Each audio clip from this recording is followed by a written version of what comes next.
The S&P 500 index SPX has been on a steady rise, reaching new all-time highs. Last week the index closed at 4968.51, showing no signs of slowing down. Not only did the SPX reach new highs, but the Nasdaq 100 index, NDX, and Dow Industrials INDU also closed at record levels.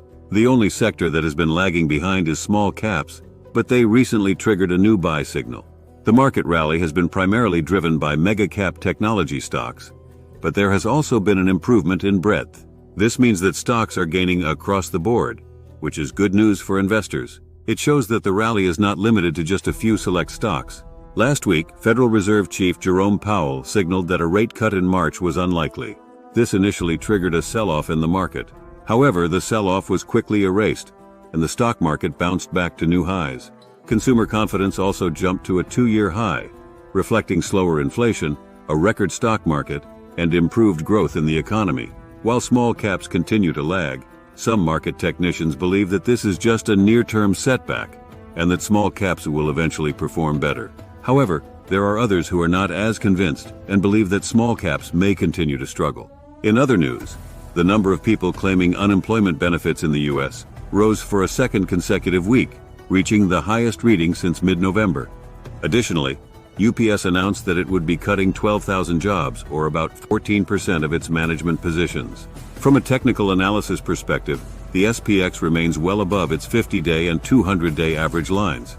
The moving average convergence divergence (MACD) indicator is also in bullish territory and headed higher. Overall, the market appears to be on solid ground for higher highs, with the exception of the first week of the new year. In terms of economic reports, the dollar index edged higher as traders awaited the Federal Reserve's monetary policy decision.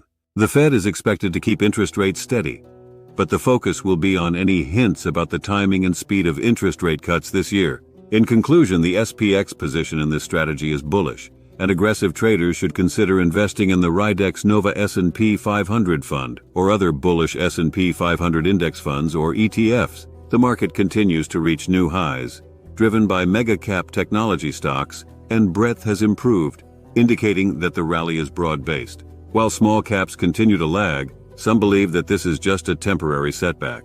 Overall, the market appears to be on solid ground for higher highs. S&P 500 Index, SPX, weekly and daily chart analysis, continues to reach new highs and long-term outlook. As always, do not forget to like and subscribe to our channel, All Things Money, to see more content like this.